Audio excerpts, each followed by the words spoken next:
Paladins OB36 is up on the PTS, the public test server, and I've been giving it a go.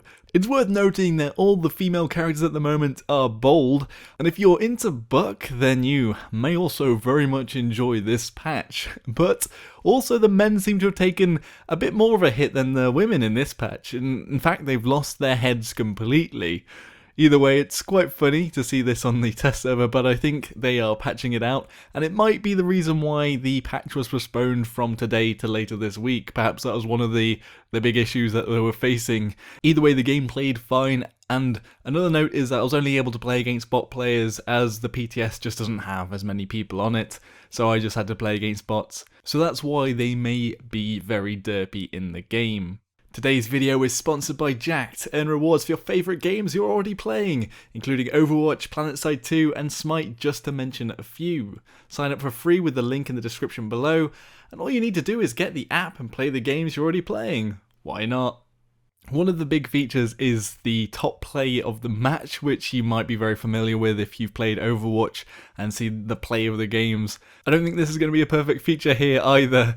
The top play is very subjective to what exactly you're doing, and at the moment it does seem to be skewed a lot towards slays or kills, as in games where I played with the bots and I maybe set up something and did most of the damage. Like there was one time I was the Eevee, I threw down my ultimate, I was doing a lot of AoE damage, but a Skye was able to pick off all of the kills at the end with their ultimate, and they got the play of the game when I deserved the play of the game. And then sometimes it was somebody just getting a double kill and then walking around for a while. It might need tweaking, but it is a nice gesture, I would say, at the end of a game. It's not really a bad thing, it's just a nice little touch. And accompanying that is a new screen at the end of the games. The whole UI's been changed. Now you can see the top players in each of the classes at the end of the game, and it does show both teams, so it's not just your team that you see, it's the best in class for everybody. Again, it isn't a big feature, but it's just a nice little touch once again, and then the rest of the UI is split up into the stats and everything else and your rewards separately from this front top player page. So they've tweaked the Siege game mode under the pretense that they want to make the game scale better over mid, early, late game, basically the whole game to make it a bit more smooth. They're basically just tweaking around with it, seeing how it'll work and pan out. What they've done is they made it so that point captures and also the payload isn't affected by how many people are on it, so only one person needs to be on it at a time. And I'm going to come back to this later when I talk about the new economy system that they've added and how you might just have one support hero on the point, and that's all that really matters. Although the objective capture rate and payload cart speed increases over the course of the match instead. The team that captures the point will get an additional 300 credits per player, and now the defending team doesn't successfully gain credits when defending a payload push, so they're not rewarded for losing the first time round. Objective capture rate and payload cart speed is no longer altered when you're ahead or behind in the points now, so it's flat for everybody. And now onto the economy part. Basically they want to reward each role for doing the type of thing it's intended to do. So for example, frontline champions gain credits for being near the objective. Like I mentioned before, it might be that only the frontliners and maybe a few others that are just defending are on that objective point, and the others can go about doing their own roles too. And for example, support champions get 100% more credits for healing, flank champions gain 100% more credits for eliminations of enemies when they're behind enemy lines. I'm not sure how they'll measure that. I don't know whether it's solo kills or I don't know how that one works out, but maybe there's some sort of coding trickery behind it all. And damage champions get 100% for dealing damage to enemy champions. My only concern is that one of the things I do like about Paladins is the roles are slightly blurry, and the support isn't completely locked down to just healing or supporting, and it can dip into the other roles too, and can say be a damager or whatever. But either way, it'll be interesting to see how it pans out on live, and I don't think it's a huge deal. And even if it is 100% extra, the items aren't be all and end all. They're basically just slight buffs to the character and specializations to counter your enemies. They aren't completely game breaking. Worth talking about is the boost there, adding the experience boost. I did talk about this one in my previous video.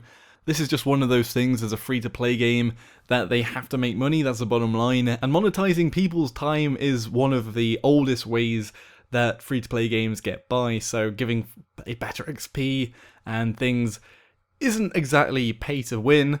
I know that the cards in the game do have actual gameplay effects, but they are mostly side raids, although some of them are maybe better than others at the moment because they're not 100% balanced. But say if you go in with a default loadout versus something that has a jumping loadout, you're not necessarily completely underhanded because you might have more health, for example, or just a different advantages versus the enemy's advantages. But they're also making it that when you play in a party, you'll get 10% more experience and gold. And now my only problem with this is that one of the big problems with the game is that parties are matched up with solo players. And playing with a party and playing effectively over voice is always almost going to stomp the people that are playing alone. It's really not fun to go up against pre-mades and to just be stomped because of not being able to coordinate enough. And obviously part of the problem at the moment is there's no voice system in the game to really coordinate very well if you aren't on a TeamSpeak or a Discord or whatever server playing with people that are in a party. It's not necessarily a bad thing, but it's sort of tipping the hat to the thing that makes Overwatch quite frustrating at times, and can also be frustrating in Paladins, although I come across it less here than there. In competitive games, you can trade heroes at the end of the draft lobby, meaning that basically at the moment you take turns to pick heroes, and basically it just means that you can tactically take heroes to give to other people at the end of the drafting. If, say, you wanted a Fernando in your team, but you knew that you didn't want it, but somebody else would play it, you could pick it for them, and they could pick something for you, and you just switch later on. This is a really nice feature, and it's in other games as well, like Dota, and I think it'll work out quite well. They have said that there is some sort of matchmaking improvements, but it's very vague in the patch notes as to what they are. It's just left at that. Again, I can only hope that it's sort of matching parties with other parties, or doing as much balancing in that regard as possible. There are a couple of Vanity additions.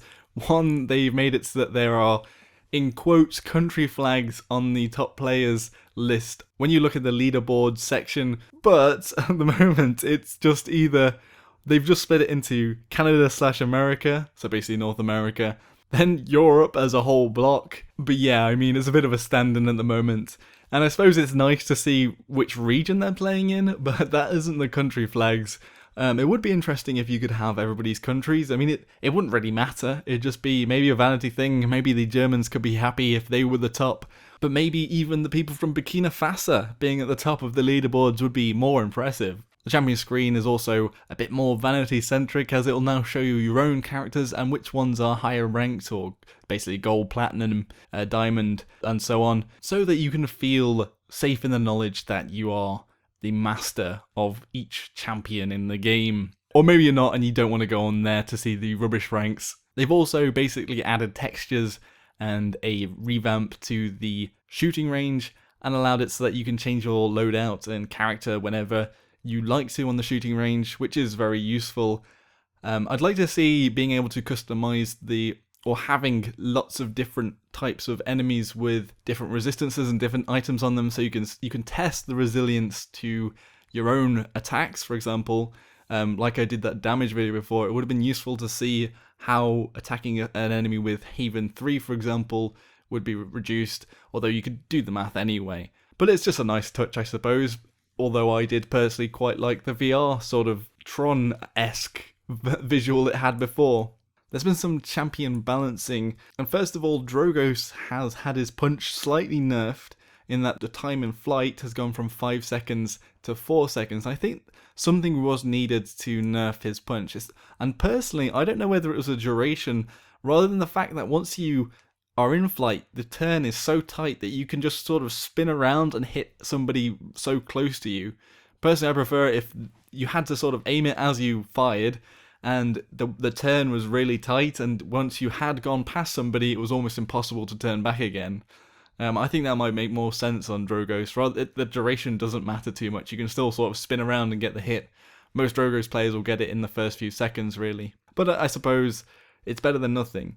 The salvo has also been buffed against shields, or at least given that sort of role, so whenever you're coming up against a Fernando or something and you can't get behind them, you might be wanting to take down their shields with your salvo, and it's basically been doubled in damage versus shields, from 100% to 200% bonus damage.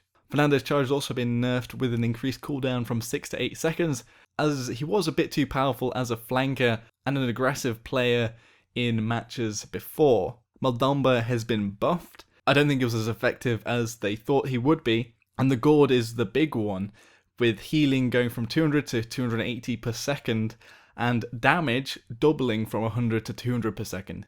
I think this is important for the point captures. Throwing it down on the point, having a bit more area control is really what Maldamba's all about. He's all about crowd control.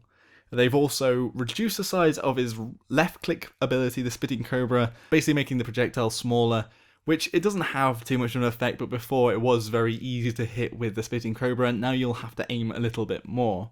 They've also made the Snake Toss has a bigger effective size, so it'll be easier to hit with, as it was almost ridiculous to hit with before, very hard indeed, especially when you're timing the reload and then throwing it out. Just to miss by a little bit was very frustrating, and that's the ability to get the stun, by the way. Makoa's cannon has also received a buff, basically increasing the distance at which the cannon's damage starts to fall off from 40 to 60 units. I'm not exactly sure how far that is, but in the test server, it does seem to go a bit further than what he did before.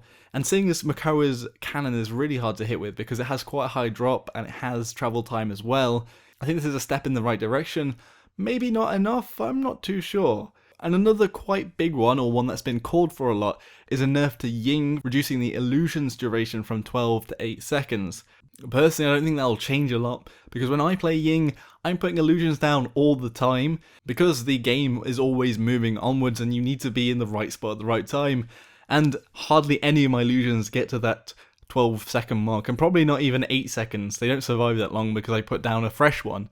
And especially if I'm using the right click to send them off to blow up against somebody, then they'll time that so that the cooldown for my next illusion was off, and those ones exploding wouldn't really matter, and I just have another one down. I don't think it's going to cut down the healing too much. I think the problem is the health of the illusions more than anything really. I have already covered the skins, but the big one is the Bomb King Pumpkin skin, the Halloween skin, and we can now see it in the PTS and spin it around. It's a very spooky king indeed. We also have several book skins and the new design, which has a bit more bigger shoulder pads, I guess. And also the Grover colorations have been added, and some extra colorations for book 2. If you want to see these in more detail, then you can look at my last video that I covered the preview of the next patch, but the public test server wasn't up at that time. Either way, the patch should be up sometime soon during this week. It was going to come out today, but obviously had some bugs that they had to work on, so we'll just have to wait and see. But either way, it's got some nice changes in there, if nothing too big yet. And I really hope OB37 has a new champion, and it would be nice to have something soon. I do like the fact that in Paladins, when a champion is announced, it goes pretty quickly from being announced to going out. I remember doing a video on Maldamba from just their preview of the footage, and literally like the next day it was on the public test server, and then a few days later it was actually out in the game. So, and I hope that's going to be a trend for champions going forward. Either way, what does everyone else think about the changes? Is there something that really catches your eye here? Be sure to let me know in the comment section below, or is there something you wanted and didn't get, or anything like that, be sure to let me know. Anyway, if you thought this video was patchalicious, give it a like. If you thought it was absolutely bucking awful, give it a dislike, and maybe that pun as well. I'm hoping to do a PlanetSide 2 player spotlight maybe tomorrow or Friday, and doing some more Paladins videos and a few other games that I've gotten that I need to do a little review of. Either way, be sure to subscribe to keep up with everything, and thank you all very much for watching. Until next time everybody, Joshino.